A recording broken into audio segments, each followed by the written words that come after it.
Well, welcome back to Hoppy Hour at Hops World with me, Max Raphael, and today's tip number 117, Hops Canadian Red Vine.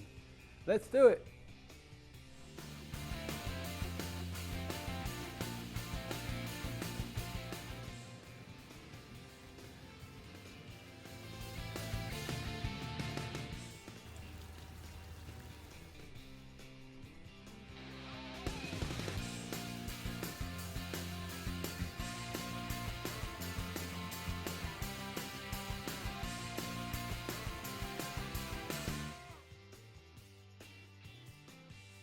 So, Canadian Red Vine hops. It's an aromatic hops.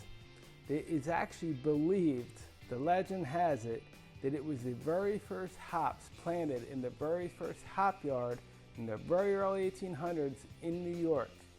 And it continued to be cultivated throughout the 1800s.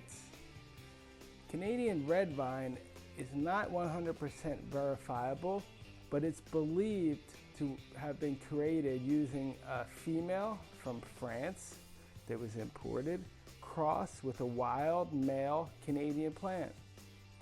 And it's known for its red vines and especially the little branches, especially in the spring. They're definitely reddish colored, more than typical hops plant. So, Canadian Red Vine. Canadian Red Vine is a huge producer of cones. I mean, here in the United States and even in Brazil, the plants, when they're planted in the ground, they are monsters. They get huge side arms, 5 or 6 feet long, and like within 2 or 3 years, you're gonna have 50 to 100 rhizomes coming out everywhere on the Canadian Red Vine plant. It could have been still could, a big commercial producer, but unfortunately it has low alpha acids and high cohumulin, which is really not wanted if you're making beer. With the new varieties out there today, Canadian Red Vine has been left by the side. So it's best used, if you are going to try to use it, with other hops, with a mix. But Sierra Nevada did make a beer in 2017 using Canadian Red Vine hops. The cones are pretty, they're lighter colored, they're open. Canadian Red Vine. Enough talking about it. Let's go in the hop yard and check out our Canadian Red Vine plant.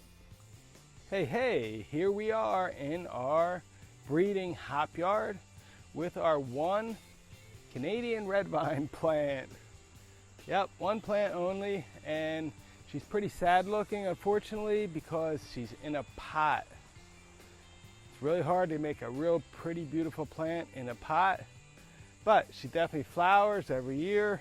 I'm trying to control this plant because if I plant her in the ground, she will become a monster. I had one before here in the ground. I had one in Brazil. Within 3 years, there's 100 rhizomes, 8 to 10, 12, 15 feet long, 6-foot side arms, literally a plant 3 feet diameter. Oh, spotted lanternflies, folks. Fighting them every year too. Sorry for the interruption. But our plant gives these nice pretty cones. Typically, the alpha acids of Canadian Red Vine are 5%. Beta acids right around 5 to 6%. They have that 1-to-1 ratio that's wanted by a lot of brewers. They even have decent oils at 1.2 to 2.5% or 2.5 milliliters per 100 grams of cone. Wow. The problem with Canadian Red Vine are the cohumulins at 47%, which is really unwanted and considered high. In comparison, Cascade is 30 to 32%. If you need a substitute for Canadian Red Vine, I would try Newport. I've seen publicized to use Magnum, but I don't see so much similarity. As far as what kind of beer you can make with Canadian Red Vine hops, all the dark beers, stout, doppelbock, barley wines, imperial stout, porters, really makes a good dark beer, similar to a cluster. Same with the size and the growth. It really becomes a monster plant when it's huge. As far as the hop storage index, not so good. At 45 to 55% at 70 degrees for 6 months. Now spacing, if you're going to plant these plants in a row, I would go minimum 14 feet between plants. They will definitely go up and jump over the trellis if it's too close, and 5 to 6 feet spacing in between plants. Take my word, I've been there, I've done that, the plant will take over. All right, let's take a look at the whole plant now and then go back inside to Hops World.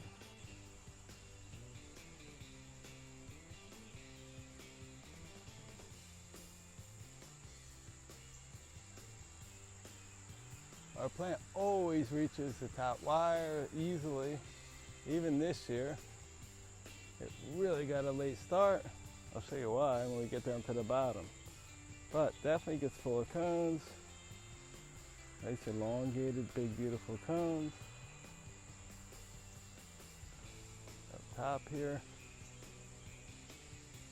So let's go down the bottom and show you what it looks like. Look at that one. But bam! Here's our whole plant. Going up the anchor wire, going down to the ground into a bucket. So let me start here down at the ground and show you. There's barely any leaves. Up the first 3 feet and then another 5 or 6 feet. What happened? First, the groundhog ate this plant twice when it was sprouting completely.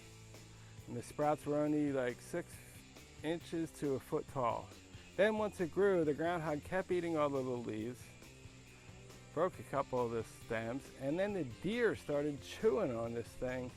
I saw deer standing on its hind legs, chewing leaves.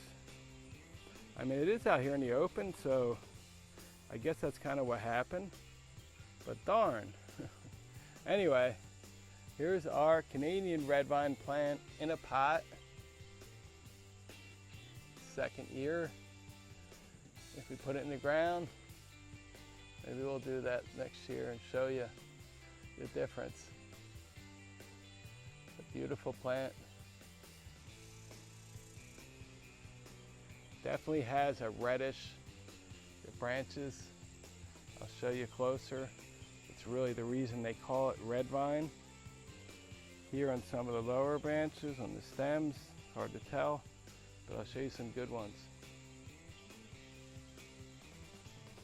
Something interesting I wanted to mention that happened with Canadian red vine that actually posted on the USDA GRIN site is that during the 1800s, apparently Canadian red vine plants got mixed in some of the hops fields, even in Yakima, with cluster.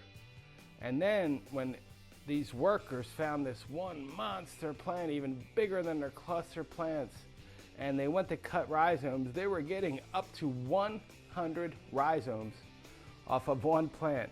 What a jackpot for them to go plant other fields. But what a bummer for the farmer when he finally realized that it wasn't cluster that he had, and it was actually Canadian red vine. Wow, true story. Well, I hope you liked our Canadian red vine plant. I wish I had a plant that was planted in the ground here like I did 2 years ago. Oh my gosh. Oh my gosh. Our Canadian red vine plant, same thing in Brazil.